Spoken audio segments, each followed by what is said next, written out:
ओम गणेशाय नमः। ओम नमः शिवाय। मैं निखिल ज्योतिषाचार्य आप सभी का मेरे चैनल पर पुनः स्वागत करता हूं।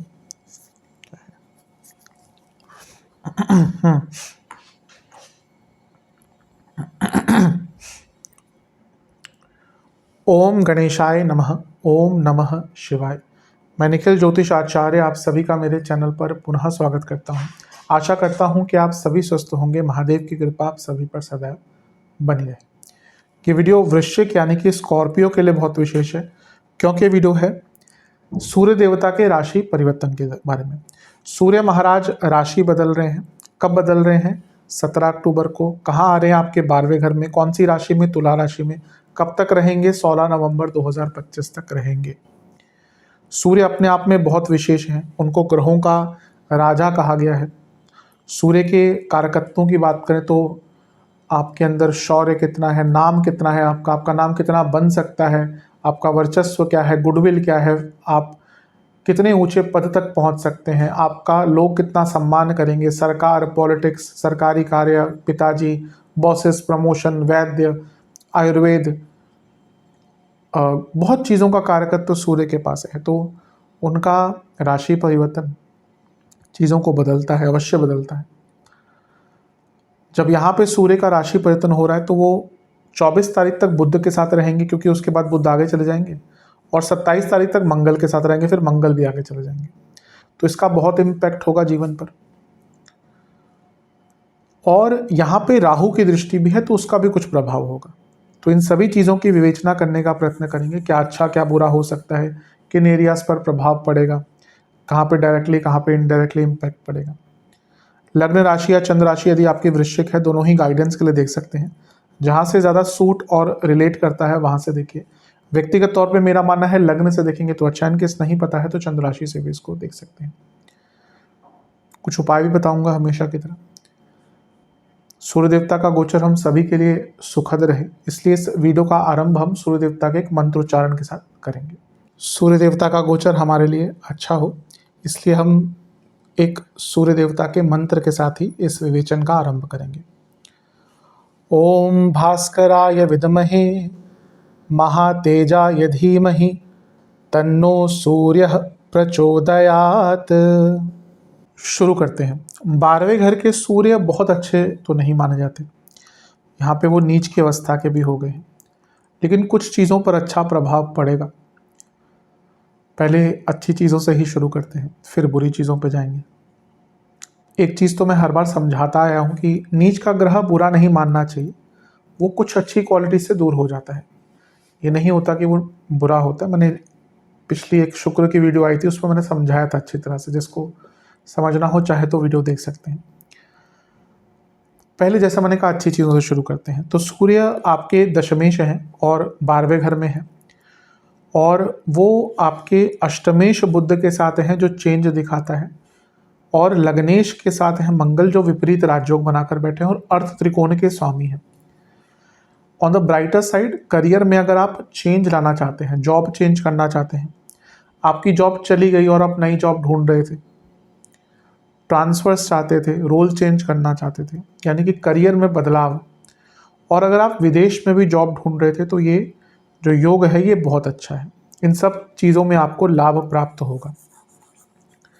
मंगल लग्नेश हैं, सूर्य दशमेश हैं, तो इन दोनों का मिलन 12वें घर में जो छठे से सप्तम है, ये कई एडमिनिस्ट्रेटिव कार्य, कई लिखा पढ़ी के कार्य, कई लीगल कार्यों में आपको पूर्णता देगा। और शास्त्र तो कहते हैं कि 12वें घर के सूर्य को विजय लक्ष्मी मिलती है, यानी कि कोई धन फंसा हुआ था या मोटे मोटे तौर पर कहीं कोई लीगल केस, कोई कोर्ट केस चल रहा था, उसमें विजय प्राप्त होती है। अब ऑब्वियसली हमारे जो जुडिशियल सिस्टम है वो थोड़ा सा स्लो है, लेकिन ये है कि इस टाइम में आपकी अगर डेट पड़ती है कोई, तो वो कुछ निर्णायक हो सकती है, या फिर चीज़ें बहुत तेज़ गति से आगे बढ़ सकती हैं। तो ये एक अच्छी चीज़ है। बुध भी विपरीत राजयोग बना रहे हैं, मंगल भी विपरीत राजयोग बना रहे हैं, और ये दोनों कर्मेश सूर्य के साथ बैठे हैं, यानी कि अपने जीवन में बड़े बदलाव लाने का आपको मौका मिलेगा। 12वें घर में इतने सारे ग्रह विदेश से तो लाभ देंगे ही, लेकिन बड़े बदलावों का मौका मिलेगा। जहाँ जॉब की मैंने बात करी ही, लेकिन अगर अपने आप जीवन को बदलना चाहते हैं, आप अपने जीवन को ट्रांसफॉर्म करना चाहते हैं, तो इससे अच्छा टाइम नहीं है, क्योंकि यहाँ पे 12वां घर इतना एक्टिवेटेड है, 2 विपरीत राजयोग बन रहे हैं और राहु की दृष्टि है, यानी कि आपके अंदर रिस्क टेकिंग कैपेबिलिटी रहेगी। लेट्स से कि आप अपने जीवन में कुछ बदलाव करना चाहते हैं, आप अपने करियर्स में स्टैग्नेटेड फील कर रहे हैं, आप चाहते हैं कि कोई रिस्क लेकर अलग कुछ करें।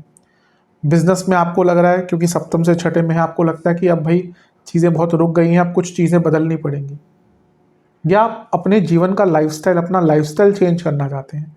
इन सभी के लिए बहुत अच्छा है। 12वें घर के सूर्य इलाज दिलवाते हैं व्यक्ति को। अर्थ क्या हुआ कि लेट्स से कि आपको कोई बीमारी है लेकिन उसका इलाज नहीं मिल रहा। कई बार होता है, देखिए कई प्रॉब्लम्स होती है, सॉल्व हो जाती हैं। कभी कभी कुछ बहुत जटिल समस्याएं लोगों के साथ आती है कि उनकी प्रॉब्लम सॉल्व ही नहीं हो रही, दुनिया भर के डॉक्टर्स के पास गए ट्रीटमेंट्स, लेकिन सॉल्व नहीं हो रही। होता है, कई बार होता है। तो ये वो टाइम है जब आप ट्रीटमेंट चेंज करते हैं। कभी कभी कुछ और तरीके भी अपनाते हैं, मे बी आयुर्वेद, में भी यूनानी, में भी नेचुरोपैथी। जो आप ट्रीटमेंट ले रहे हैं उसको मना या बंद मत कीजिए, लेकिन बाकी कुछ बदलाव करके आपको अपने प्रॉब्लम का इलाज प्राप्त हो सकता है। 12वां भाव इतना एक्टिवेटेड है और राहु का प्रभाव भी है, तो विदेश की यात्राओं के लिए अच्छा है, विदेश जाने के लिए अच्छा है। ऑलरेडी विदेश में है, यहाँ पे सूर्य भी है, बुध भी है, तो कोई इमिग्रेशन के पेपर लगाना चाहते थे, पीआर अप्लाई करना चाहते थे, ऑब्वियसली अगर एलिजिबिलिटी है तो भी टाइम बहुत अच्छा है। ऐसा तो नहीं है कि भाई गोचर अच्छा होगा और आपकी एलिजिबिलिटी नहीं है तो आपको पीआर मिल जाएगा। तो अगर आपकी एलिजिबिलिटी है, जिस भी आप कंट्री में रह रहे, तो आपको यहाँ पे पीआर आदि प्राप्त करने का बहुत अच्छा योग बनता है। और क्योंकि 12वां घर इतना एक्टिवेटेड है 2 विपरीत राजयोग द्वारा, तो ऑन द ब्राइटर साइड कोई पैसा फंसा हुआ तो आ सकता है, गुप्त धन बढ़ सकता है, लेकिन खर्चे बहुत बढ़ेंगे। आप देखेंगे इस कालखंड में आपके भयंकर खर्चे होने वाले हैं, तो खर्चों पर कंट्रोल रखिएगा। सरकारी कार्यों पे खर्चे होंगे, लग्जरीज पे खर्चे होंगे, घूमने फिरने पे खर्चे होंगे, घर के मरम्मत पर खर्चे होंगे, लिखा पढ़ी के कामों पे, अदालती कार्रवाइयों पे बहुत खर्चे होंगे, और ओवरऑल छोटे मोटे खर्चे ही इतने हो जाएंगे कि व्यक्ति परेशान हो जाता है। खर्चे बहुत रहते हैं, और 12वें घर के सूर्य सेहत के लिए भी अच्छे नहीं होते।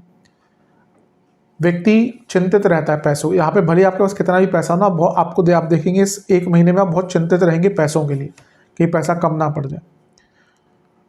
और व्यक्ति के थोड़े शत्रु भी बढ़ते हैं, और सेहत के लिए जैसे मैंने कहा कि एंड में आऊँगा क्या क्या प्रॉब्लम्स आती है, सेहत के लिए बुरा होता है, राजदंड मिलता है। दूसरे घर के 12वें घर के सूर्य राजदंड के अधिकारी बनाते, तो आज के टाइम में सरकार से कोई नुकसान, सरकार से कोई पेनल्टी, इस प्रकार की चीज़ें आपको तंग कर सकती हैं, तो इसका ध्यान देना है। बुध क्योंकि लाभेश भी हैं और सूर्य दशमेश हैं और लग्नेश के साथ बैठे हैं, तो लाभ अर्जित करने के नए नए मौके आपको मिलेंगे। पंचम से अष्टम में इतना सब होना और राहु का प्रभाव, यानी कि लव लाइफ में अनिश्चितता रहेगी। मैरिड लाइफ में सप्तम से छठे में इतने सारे ग्रह, भयंकर लड़ाई झगड़े, छोटे मोटे नहीं, भयंकर लड़ाई झगड़े होने वाले हैं। वो धन के लिए भी होंगे, ईगो क्लैशेस भी होंगे, और वैसे भी जो उग्रता समेट के दोनों साइड ने रखी हुई थी, तो उसके कारण भी यहाँ पे बहुत लड़ाई झगड़े होंगे। तो मैरिड लाइफ पर थोड़ा सा नेगेटिव इम्पैक्ट पड़ता है। बिजनेस में देखिए नुकसान थोड़ा हो सकता है, खर्चे थोड़े से बढ़ सकते हैं, लेकिन ऑन द ब्राइटर साइड ये है कि बिजनेस में आपको बदलाव लाने का मौका, अपनी गलतियों को समझ के सुधारने का मौका, और कुछ नए प्रयत्न करने का मौका आपको मिल सकता है। खर्चे बढ़ेंगे वो तो मैंने बता ही दिया है। स्टूडेंट्स के लिए ठीक ठाक है, जो विदेश जाना चाहते हैं उनके लिए अच्छा है, लेकिन ध्यान भटकेगा, कॉन्फिडेंस थोड़ा सा स्टूडेंट्स का कम रहेगा। बॉसेस से थोड़ा सा बच के रहें, 12वें घर में सूर्य बॉसेस से लड़ाई झगड़ा करवाते ही हैं। और अपने पिताजी की सेहत का भी ध्यान दीजिए, क्योंकि सूर्य कारक है पिता के, तो 12वें घर में उनका जाना पिता से मतभेद और पिता से लड़ाई झगड़े और पिता की सेहत पर भी बुरा प्रभाव डालता है। इतने सारे ग्रह जब छठे घर को देखेंगे तो लीगल कार्यों में सफलता, दृढ़ संकल्पता, अपनी प्रॉब्लम्स को सॉल्व करने की कैपेसिटी और अपने शत्रुओं पर हावी रहना, ये सब चीज़ें अच्छी हैं।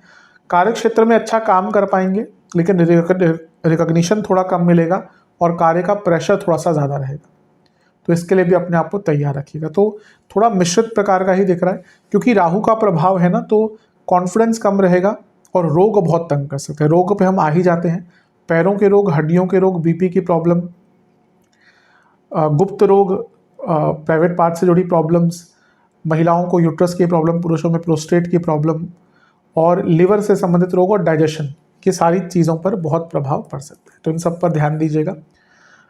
मिश्रित सा दिख रहा है तो जो भी अच्छी चीज़ है लाभ उठाइए, बुरी चीज़ों से बच के रहिए।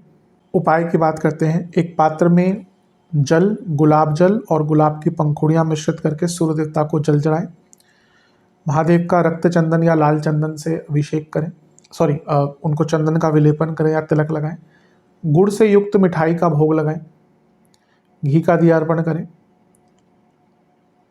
ओम नित्यानंदाय नमः इस मंत्र का 108 बार जाप करें और रुद्र गायत्री मंत्र का 108 बार जाप करें। ये उपाय कर लेंगे तो अवश्य बहुत लाभ मिलेगा। आशा करता हूँ कि वीडियो काम आएगा। चैनल पे नए हैं सब्सक्राइब कीजिए, वीडियो को लाइक कीजिए। मिलता हूँ मैं आप सभी से अगली वीडियो में, तब तक के लिए ओम नमः शिवाय।